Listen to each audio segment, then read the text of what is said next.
Welcome to the Sound in Marketing Podcast. Today we pick up where we left off on my social audio interview with Ahmed of Witlingo. We were talking about using our imaginations and exploring audio as an enhancement, not a replacement. I'm your host, Jeanna Isham, owner and founder of Dreamr Productions and Sound in Marketing Learning. I create, consult, and educate brands and individuals on the power of sound in marketing. To learn more about sound in marketing, check out some great resources, take some courses, and join a cool community, go to soundinmarketing.com. If you're a brand that needs help navigating the sound space through research and/or a consultancy, or you're looking to create sonic branding, go to dreamrproductions.com. That's DREAMR Productions.com. Now on to the show. What would you say would be some common misunderstandings that people would have about social audio? Like, I think, for example, I think that people look at social audio as like getting rid of something else. And I see sound in general as an enhancement. What are your thoughts? Yeah, I agree with you. I think that is definitely true. It has been true throughout, I think, since these digital revolutions, right? So like the internet, or let's start even with VHS. VHS is going to get rid of the movie theater, right? And the internet is going to get rid of the contact center, right? So people won't call anymore because, well, they go to the website and they can find everything they need, right? When in fact what happened really ironically is, with companies publishing their website, right? They published their phone numbers and calls went up because it was easier for people to find that phone number. Where it was before, it was very hard. Imagine, how do you find a phone number of a company? Unless you go to the bills and sometimes the number is not there and I don't know. How do you find it? Now they go to a website and find the number. So the number of calls to the contact center went up and all the technologies that we thought were no longer relevant, like speech recognition and all that and call routing, all of a sudden they saw a big boom, as the internet started taking off in 1999, 2000, 2001. There was definitely a correlation with these technologies. And it probably should be interesting to find out, if the internet in fact contributed, and probably it did, to the rise of voice, right? And speech recognition, right? And all these technologies that now we take for granted in these Alexas and all that. And I think the same thing with social media. We thought that social media would displace websites. We don't have any websites anymore. I think we still do have websites, and websites perform a function. And then I think the social audio is not going to replace anything. I think it will just be an addition. I think it will displace time spent at X, right? So instead of spending a lot of time in Facebook or a lot of time in Twitter, I think you will spend less time there, which is good. I think it's better to have a varied diet than just like be eating meat, right? If I can use that metaphor. I think definitely. So that's one misconception. I think it's sort of like classic misconception. Oh, okay, the new thing. So this is, the old stuff is going to go away. It won't. And I think a second misconception that I would say I'm seeing more and more is this thing where very quickly people are saying, well, social audio is toxic, right? Right, because it's very hard to moderate voice because voice is ephemeral, right? And we don't have the tools yet to sort of like catch things before they're articulated, and so on. And I think that's probably just, that's just sort of, I'll call it reactionary, right? Because first of all, this is new. And so it needs time, it's time to evolve in terms of the tools that are needed for people to understand its value. I think one should note that it's much easier to start flaming other folks via text than via voice. Meaning the perfect should not be the enemy of good, right? So yeah, okay, in these rooms in Clubhouse, some people have misbehaved. Okay, well, if you are comparing it to perfect, yeah, okay, it's not perfect. But what if you compare it to, I don't know, a Facebook, page. Rants, right? Facebook, where people are just insulting each other, on and on and on and on and on, right? And these people insulting each other, they are all feeling very bad. It's not like, hey, it's nothing. It has consequences, people being bullied and all that. So I think people are being unfair. by just saying, "Hey, it's toxic." I don't think it's toxic. I think it's definitely less toxic. I think you'd have to be, a sociopath to be like ranting, in a room, not caring at all what people are saying. You're using your own voice, right? I think people are much less aggressive when they're talking with their voice. For example, right? I'm sure you do the same thing, right? If there is some kind of a conflict via email, misunderstanding, I stop the thread and I want to talk to the person. Pick up the phone. And as soon as you pick up the phone, everything just dissolves because you're with a human being, you hear their voice, you see that they are like you, right? Maybe they had a bad inflection. day. Yeah. And it's just a human being and maybe they misunderstood and all that. And so it's the same thing, right? I think voice, inherently it's less combative, and especially if there's a room of people who are watching you listening to you at the same time. Whereas text, the person, you don't know what they are, who they are, you don't know even if they're real, you're just venting, right? So anyway, so I think all this will sort of taper away, and I think the real problems would emerge as we move forward. Problems that are worth solving. I want to use voice, and yet I'm still, compelled or forced to look at the screen. Okay, how can we make a step forward away from that? Because I really want to use voice seriously. There was a study that Mindshare did a couple of years ago. It was like a digital short of sorts, and it was called Media Dystopia, and I'm totally obsessed with it.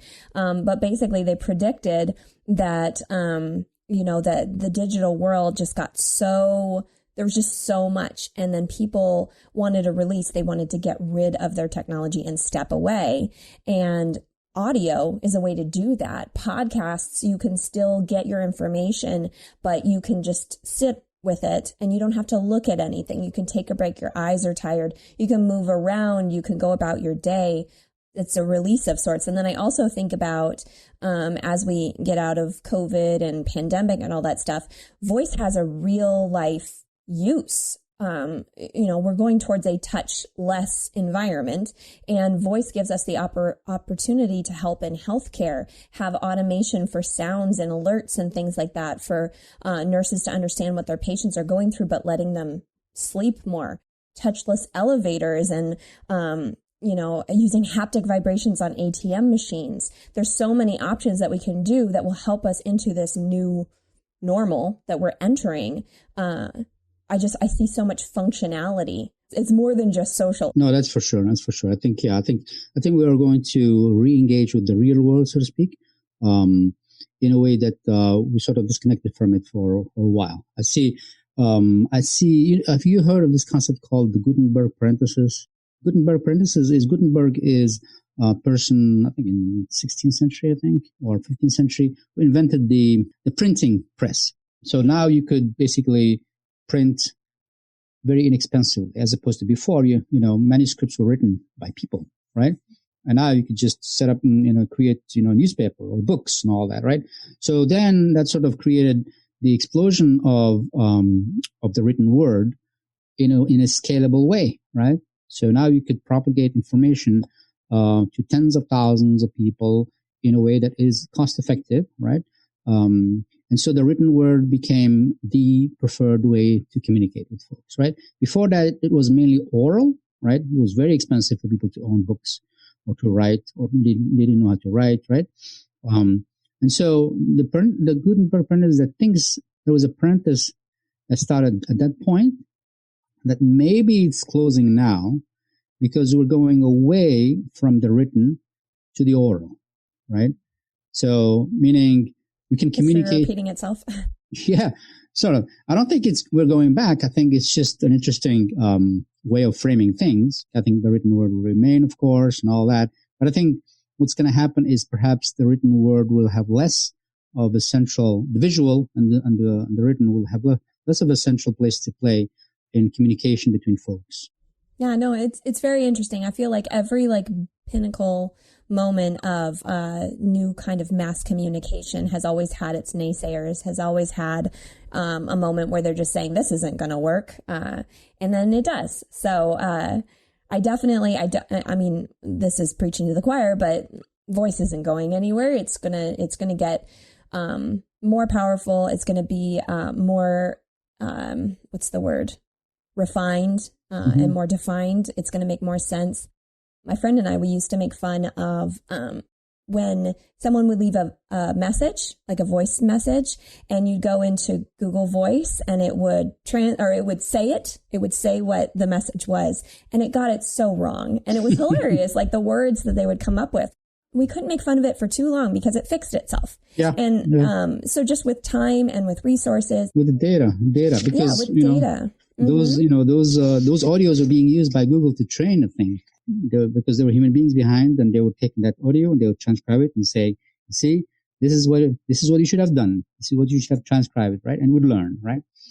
And now we have what is being called like superhuman speech recognition, meaning somebody mumbles and the thing understands and you don't understand. Right? It's true, it's here, and so which is interesting, right? Because now we used to be I remember a time where it was like felt hopeless, right? Okay, we'll never get there, right? Speech is just too hard, right? And now we're getting to a point where it understands better than a human being. But I think what's interesting is this, right? This sort of I would call it a virtuous circle, and that is that we start somewhere. And we are able to collect data at a very slow rate, and we make some slow progress. But that progress allows us to collect more data, which allows us to speed things up, right? Because we're making more progress, we're collecting more data. And now there's so much data out there that any language you want to build, even the most specialized languages, you can collect data very quickly because everybody has a smartphone, right? Everybody has access, not everybody, but most people have access to the internet, right? And so that the collection of data is now, something that is not that expensive or as expensive as it used to be, right? I think there is a reason why Echo happened when it happened, right? It couldn't have happened if the smartphone was not there. It wouldn't have happened if if Wi-Fi was not there. It just couldn't have happened because the data collection would have been a lot more expensive, right? It couldn't have happened if the smartphone hadn't been mass produced to such an extent that you have all those pieces of hardware that you needed to build an Echo very cheaply, right?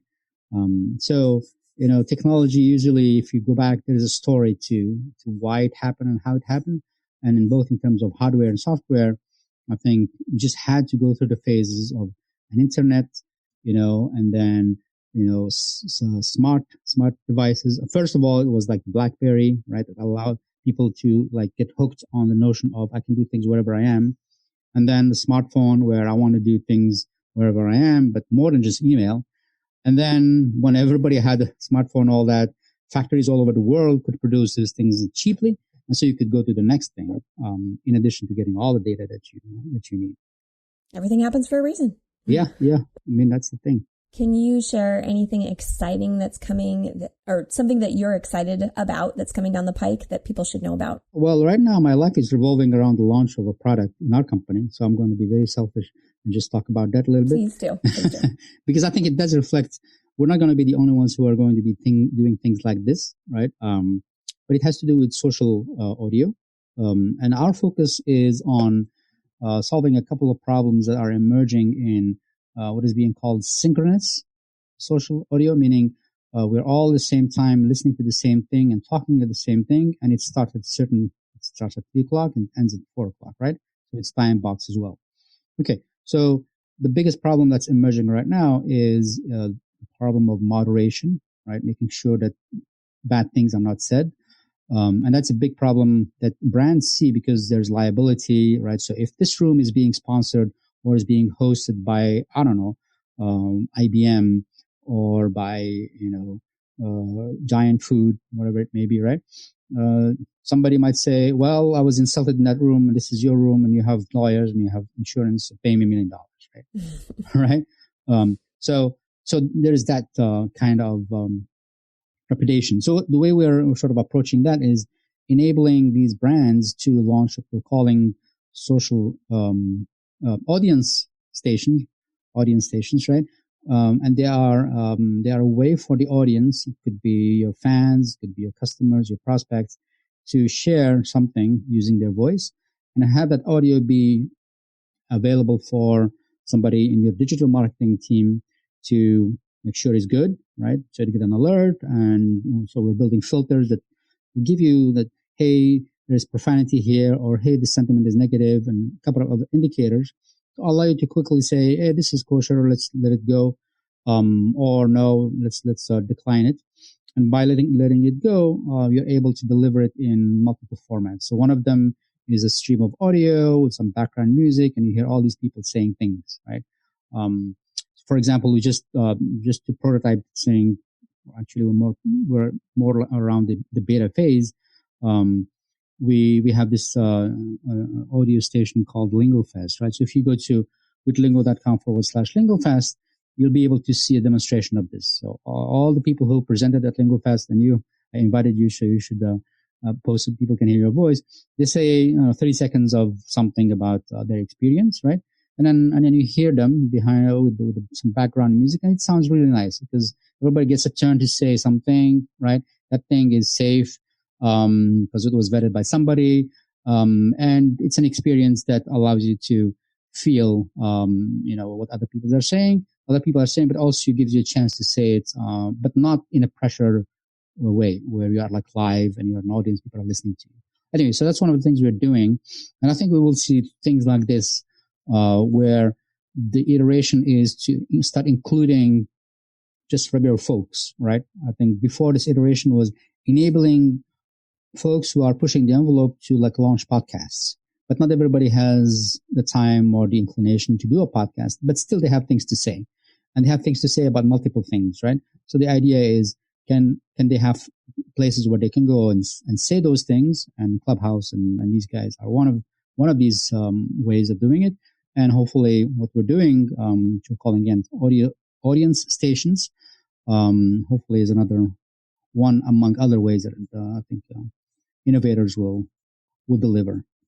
I think in a year from now, seeing how things have evolved very quickly from nothing to, hey, this phenomenon, I think the landscape will look very different. No, I agree with you. I mean, just in the past couple of years, insane changes have happened. So I can't even imagine what 2 years from now is going to look like. Yeah. Well, I will also promote checking out LingoFest, especially if you are unfamiliar with the audio space. Ahmed has. Yes. It's still going. He's had a lot of very interesting guests from all over the spectrum. So this is not just XYZ. Everybody's talking about everything. So definitely check out LingoFest 2021 if you want to get some more education. So thank you so much, Ahmed, for joining us today. I really appreciate it. Thank you so much, Jeanna. Take care. And don't forget to subscribe to the podcast on all the major podcast channels.